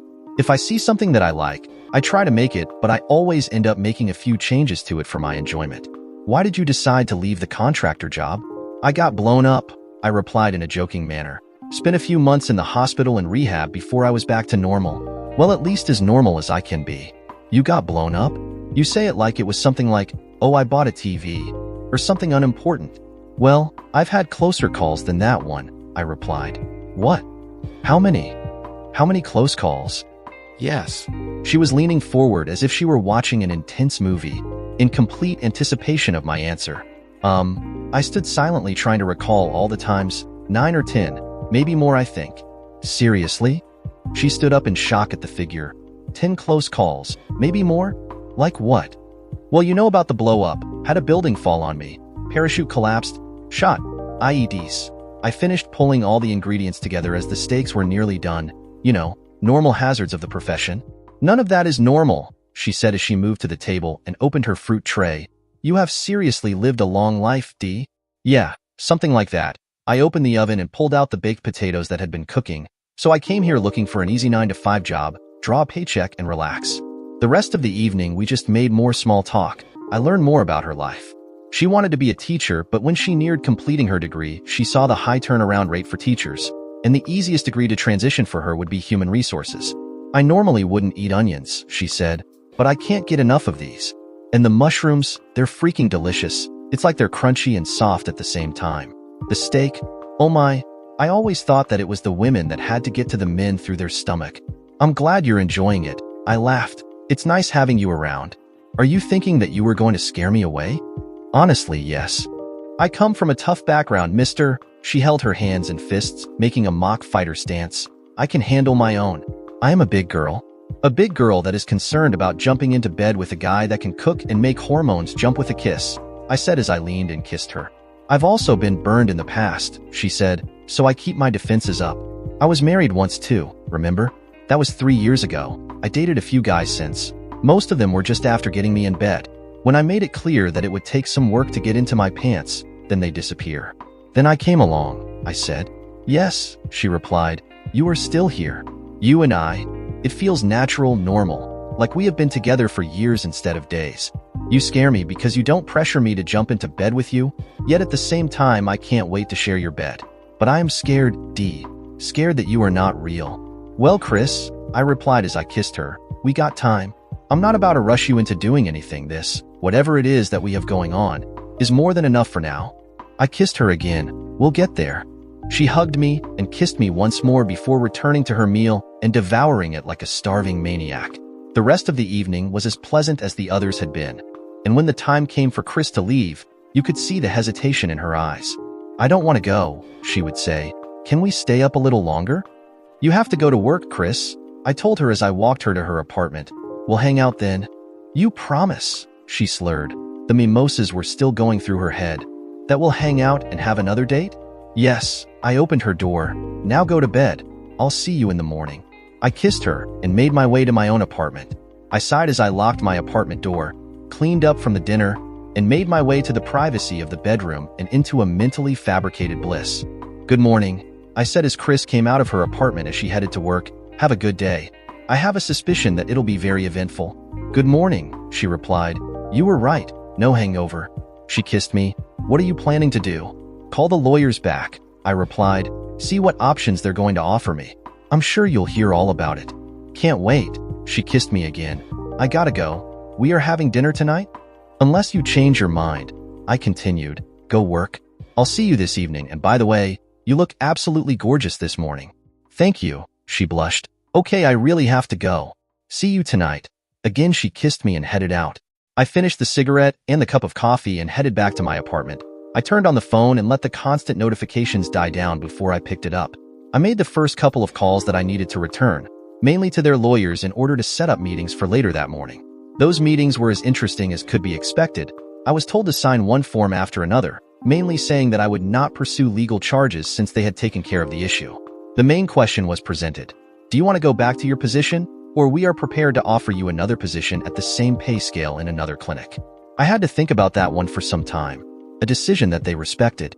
That evening, Chris knocked on my door and showed up with ingredients to make burritos. We got to work making the meat and trimmings, while I made a green chili sauce to smother them along with some refried beans and Spanish rice. By the time we settled down to eat, I had told her about the meeting with the lawyers and about their proposition. She was interested in what my decision would be, but there really was nothing to say. I had not decided yet. So, Dee, Chris began, I want to know what it is that you want from me? From us? That's all, I replied. I want there to be an us. Just as I was about to continue, my phone rang. The caller ID showed a phone number that I had not seen in a very long time. In fact, I had almost forgotten about it. "I'm sorry, Chris. It's my father calling." "D," my mother's voice said, "your brother is in jail. You need to come home, son. Why are you using my father's phone? You wouldn't have answered it if I had called from mine. Get home soon." "Just my luck," I said. "I finally find someone worth my time, and this shit happens." "I understand," Chris said. "When are you going to leave?" "Tomorrow," I replied. "Shit." "Don't leave angry," she replied. "How long will you be gone?" "I don't know," I replied as I rubbed my face. "I have to find out what is going on and what they need me to do. It could be days, it could be months." She reached out and grabbed the side of my face, turned me to face her, and kissed me with more passion than she had shown before. My breath escaped me. Quickly, she straddled me, kissing me more deeply if that was even possible. My hands immediately grabbed at her waist. She rubbed her body against mine. Our breathing became more ragged. Her hands moved to my chest, pulling at my shirt desperately. As my shirt was pulled over my head, her gasp at the amount of scars was clear. She looked me in the eyes with a terrible sadness and pity before she continued kissing me. "If you're going to leave," she said, "I want to give you something to look forward to coming back to," she hissed as she stood up in front of me. Reaching behind her, she slowly pulled her shirt over her head and undid her bra, letting it fall onto the ground. "Are you sure about this?" I said.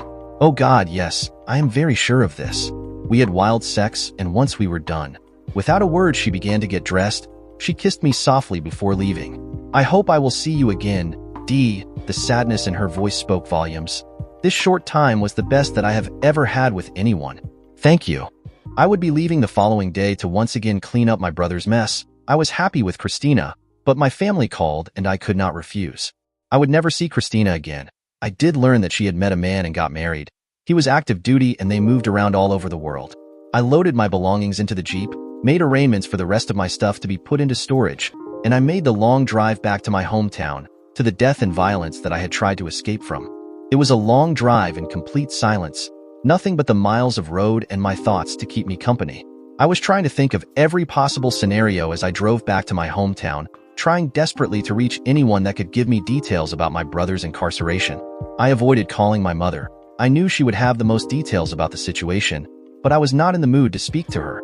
I blamed her for how my life in Arizona would come to an end. I had found a wonderful woman in Christina, but just as I was beginning to think that I had found a great woman to share my life with, my mother found a way to ruin it. I know it sounds unfair, but when your entire life is shaped against your will by a person, it's difficult to not blame them for how events take place. Since my childhood, my life had been crafted to have a sharp mind, one that was oriented to take over the family business. I had learned to see human life with little regard. When I walked away from that life, I did so in order to make amends for a terrible tragedy and joined the military as a healer, only to be placed in positions where my earlier life became a huge advantage. I tried to live an honorable life, to start a family, and so I married my high school sweetheart. However, as so many stories go, while I was away she felt lonely. She felt like she needed to be needed, and so as so many other marriages went, mine ended. My loving wife became pregnant by someone else, just as I had decided to walk away from the death and destruction that the military had forced me to undertake. At my most lost moments I found myself craving normality, craving the familiarity of the past life. So when my marriage fell apart I sought the battlefield. I found a new one as a member of a private security firm, a military contractor, and a mercenary. That life also found my great assets in war as a bonus, and I quickly climbed the ranks by carving a path of death and destruction wherever I went.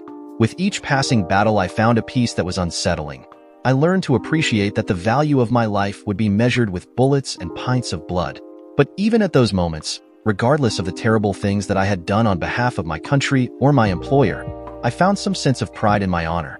When I learned that Barbara was a married woman that had used me to break her marriage vows, the only thing that kept me from reaching out and confronting her husband with that information was the identity of the man. Dr. Cargill, who had done his very best to help me become a better person. In my mind, that old idiom of ignorance being bliss prevented me from destroying whatever vision he might have held of his own loving wife. However, this was an unforgivable crime I had committed, and so I atoned in my own way by returning to the savage land and once again taking a rifle in hand to carve another path of violence. When I met Christina, it was an entirely different experience, but like my other relationships, the hands of fate intervened, and just when I thought I could finally hang the ammo belt in the closet, the dogs of war came calling. As I covered the miles to my hometown, I consciously tried to strip every single one of those memories, every experience that had brought me warmth and comfort, every fond thought. Some part of me knew that Christina would find someone worthy of her love, but I knew that it could never be me. I would just taint her, change her, damage her, and in the end we would go our separate ways with more bitterness at the world than we already had. I wish it was different, but facts are undisputable. Finally, after the last of the failed calls, I managed to swallow my pride and dialed that phone number that had taken me from my place in paradise and crashed me back to the harshness of reality. By the fourth ring, the phone was picked up, and a male voice I recognized as my father's answered with much hesitation. "Son," he said, "I take it your mother reached out. Want to tell me what's going on? What am I walking into?" My voice was calm and businesslike. My father had never been anything more than honest and honorable with me, and I owed him the same respect. "Your brother was arrested for weapons charges," he replied. "The family business has fallen on hard times, so he took to dealing with weapons to bring in additional revenue. But I would have never thought that he would be stupid enough to carry the weapons in his own vehicle." "How long ago?" "He was arrested a few months ago," he replied. "They just sentenced him last week. The family name has lost some of its glamour since you left. Not many people fear the name," he continued. "I didn't want you involved in this business after you walked away, but you know how your mother is." "I remember," I said. "Listen, I'm going to be getting there late. Make sure that the back room is cleaned." "All the things there are new," he replied. He understood that I did not want to accidentally run into anything that and might have left behind. "I'll double-check this afternoon. When are you getting here?" "I should be at your place by midnight," I replied. "I'm driving from Arizona." "Is that where you're at now?" "That's good to hear, son. I'll see you when you get here. Call my number and I'll let you in. And son, things are very different here. Be careful." He hung up without further words.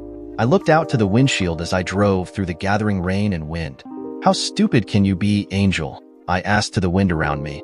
"You were never this careless before. How much have things changed?" Not for the first time did I think about how much I had changed in the past years. I dared to look at myself with foreign eyes, evaluating everything that I had done and every relationship that I had endured. I was the common denominator. In each single relationship, I was the only common factor. Was I so broken that I could not hold a single meaningful relationship? My automatic driving was broken by a small vehicle driving beside me, a silver Dodge Neon with tinted windows. This vehicle reminded me of the one that and drove when we first reunited in the back of my parents' house. She had bought that car to be able to drive herself from her place to school to work, saving each dollar religiously for the time when I would come back for her. We used part of that money to go on a great honeymoon to the Florida Keys, where we spent the majority of our time in the small cottage in the beach. There was nothing but love in her eyes each time I took her during our time in Florida, but when the orders for my first deployment came through, I could see a little of that love disappearing. At the time I did not recognize it, but now looking back it was so obvious. The car passed me and exited as I continued driving, lost in my thoughts again as the chime of my Jeep reminded me that I had not filled up as I drove out. I pushed the fuel gauge to its limits. Once I found a good gas station, I decided to pull over to refuel both myself and my vehicle. As I placed my items in the counter, the cashier looked at me and asked, "Is that all you're having, sugar?" I paid for my items and made my way back to the vehicle. Her comment reminded me of Barbara and our time together. I remembered the way she would speak to me in two different manners. One way she would speak to me in a very professional manner when she tried to get me to speak about my life and my past in order to guide me into a path of healing. The other way, she would speak to me like a starving woman waiting to be guided and controlled. Each time we got together, I would push her limits, I would guide her, and force her to not look at me.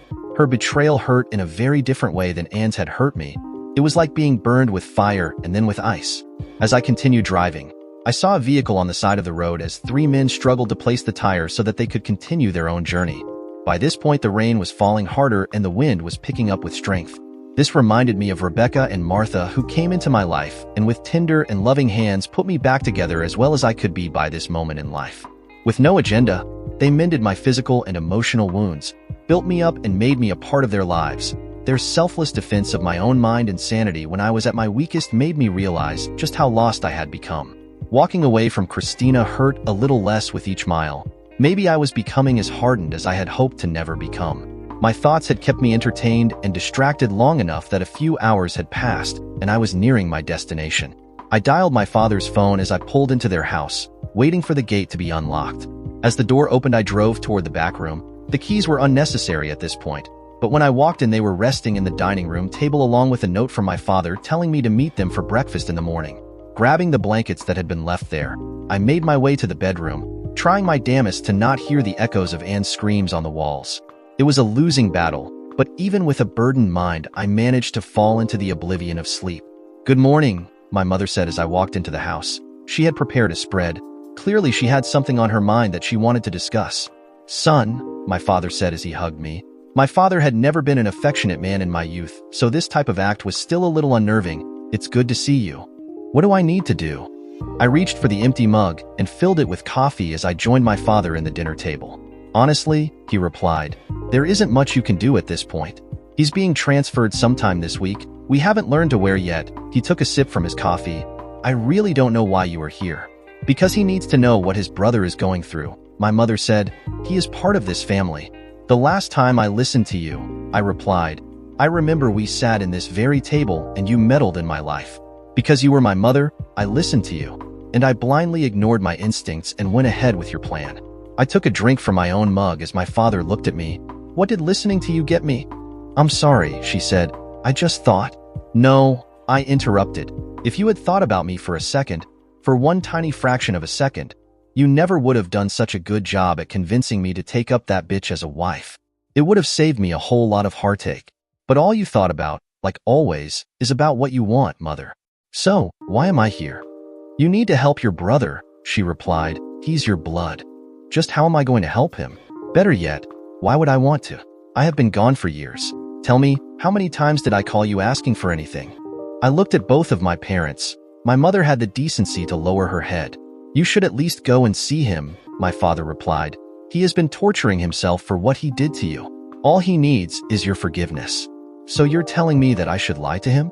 I looked at my father. This was the first time he had ever asked me to do anything. And I should look him in the eye and tell him that I forgive him when I truly will never do? "Yes," my father replied. "We all know he's not going to make it out of there alive. Let him go in there carrying one less burden. You've always been the stronger of all my sons. I know that you will do what is right at the end of the day. But if this is something you can't do, no one would blame you." He looked at my mother as he repeated himself. "No one? When are visiting hours?" I took a plate and began filling it with the food. "And I'll need your truck." "That's fine," my father said. "I'll go with you. I need to see him as well." "They only allow 2 visitors at a time," my mother replied. "You're intruding between a father and a son," my father replied, looking at mother. "This is our business. You have nothing to do with it." My mother walked out of the kitchen with clear annoyance and anger. My father had never spoken to her in that manner in front of me. "That was a first," I replied. "What's going on with you two?" "We'll talk about that later, son. Enjoy your breakfast. Tell me what you have been up to these past years. You have aged a lot. That much is clear." I gave him a brief history of what had happened in the past years, avoiding specifics but trying my best to convey the message of all I had lived through. "That's quite a story," he said as we moved outside the house. "I knew you were always too stubborn to die. Glad you're here, son." "Thanks, Pops," I replied. "I know you really mean it. So what's really going on here?" "If I were to tell you I know how you feel about Anne," he took a long drag from his cigarette, "I would be telling you the truth, son. But if you were to tell me that you knew how I felt, I would be forced to call you a liar." "What are you talking about?" "When Anne left," he started, "I wondered why your mother was going to such lengths to defend her, to try to get you two to stay together. When Anne finally told her she was pregnant with someone else's child, your mother did not even bat an eye at that." My father looked me in the eyes. For the first time in my whole life, I saw what so many people said when they looked in my own eyes. I saw the emptiness behind those brown shades, the stare that goes beyond comprehension, eyes that have seen too much and are too weary to cry anymore. "When?" I grabbed a second cigarette, offering him one of mine, which he took. "I found out when Anne left," he said. "Your oldest brother is not my son. I raised someone else's child as my own," he said. "I watched him take his first steps, heard his first words, held his hand the first time he was sick, stayed up at night on his first date. I celebrated his achievements and wept with him for his failures, and he wasn't even mine." "I'm sorry, Pops," was all I could say. "I almost killed your mother," he said. "It took every ounce of strength to not strike her down like a dog, to not put her down, to not beat her to within an inch of her life. But what would have been the point? The damage was done. At that moment, every little bit of love I had for her died. In that instant, I always thought that would be impossible. Regardless of all her shortcomings, I loved your mother, son. Now, I can barely stomach being around her in the same house.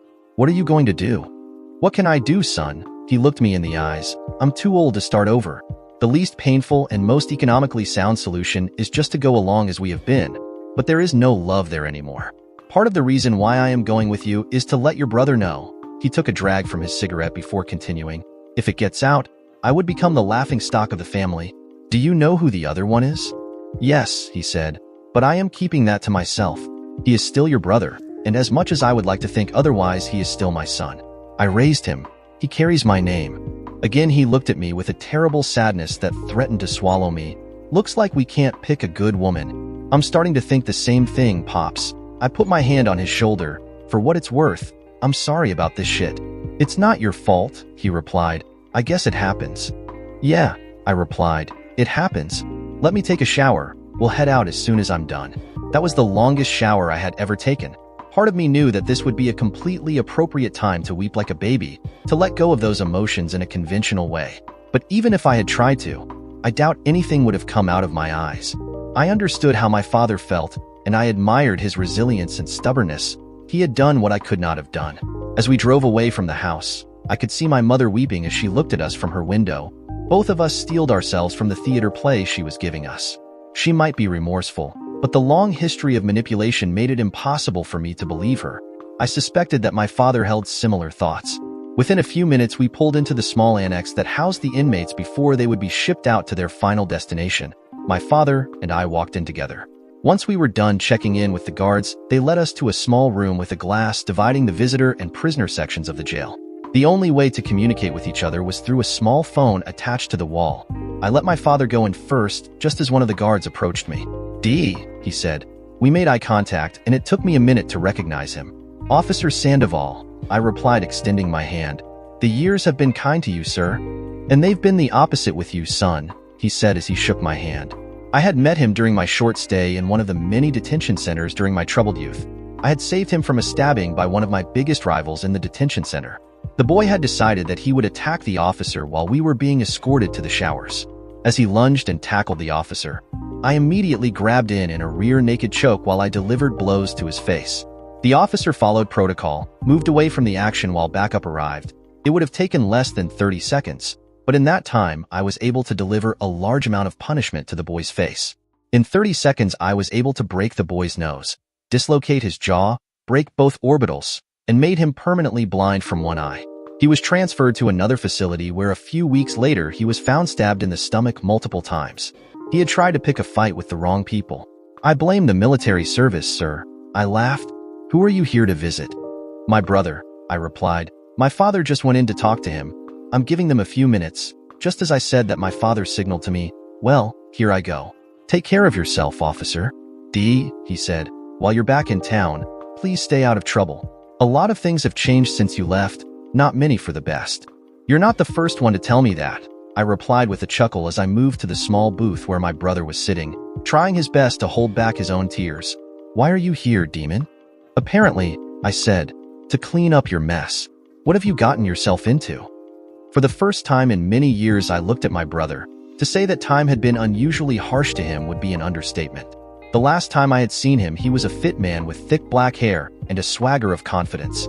His smile would open doors that otherwise would have required a boot and a pistol to open. Now, the shadow of the man that sat before me broke my heart. His confidence was long gone, replaced by the embers of a life that could have been. His hair all but gone, and a large scar covered the right side of his face. "It was a setup," he replied. "No way I would be stupid enough to put that much heat in my car. Talk to the lawyer. He'll give you the details and set you up with anything you need while you're in town. I take it you plan to leave again?" "As soon as I am done here," I replied. "Don't have anything waiting for me back home, though." "In that case, it's best you hear it from me," he said. "You remember Cece?" "Yeah," I replied. "What about her?" "She just left her old man before I got busted," he said. "She had been asking about you. You should stop and visit her as well." The guard came by to signal the end of our visitation. "It was nice seeing you again, D. Look for Officer Sandoval," I told him. "He'll look out for you." As we made our way back to the outside, I introduced Officer Sandoval to my father. As they shook hands, he looked at me and handed me a piece of paper. "I remember your family from the old days," he said. "Stop by the house. I think it's good you and I have a long talk. I'll keep an eye out on your brother." "Thanks," I replied. "I'll stop by tomorrow." As we walked away, my father looked at me with a smile. You've always had that gift. Everywhere you go, people just gravitate to you. What are you planning to do, son? Figure some things out, Pops. I've tried to be someone else since I left this place, and all I got to show for it is a closet full of skeletons, a body full of scars, and an empty bed at the end of the night. Maybe it's time I stop fighting nature and embrace who I am. And who are you? Demon, I said. I don't think there's much left of anything else. We drove back to his house in silence. I could sense there was a sadness to him mixed with pride, but he would never tell me about it. I could sense my brother gaining some hope, but he wouldn't tell me about it. I could see Sandoval's eyes gleam with pride. He would surely tell me about it, as he warned me about returning to my old life. But beyond all that, I could see that face. Cece, I had not thought about that girl since I was a child. She was a full-grown woman by the time I had left for the military, a pregnant woman. As she walked down the aisle, I wondered just how much time had changed her, and if she would even recognize the man I had become. So, did you ever talk to her? The woman spread out beside me, clutching at my body as if making sure that I would not try to escape from her as she slept. The day had been long, but just like it had become a tradition, we lay together after another wonderful night of lovemaking so that she could hear more of my story. Yes, baby, I replied. Long ago I had made it a rule to never lie to this woman. There simply was nothing to keep from her. She had found me at my worst, picked me up from where I couldn't even see the light, and raised me to become a better man. I kissed her softly. A slight moan escaped her as our lips separated. So, she wasn't your long-lost love after all? It was strange to hear Angie express any type of jealousy about any woman in my life. She knew my heart belonged to her and her alone. However much was left, she had claimed as hers. No, I said as I moved her so that she could look me in the eyes. She wasn't.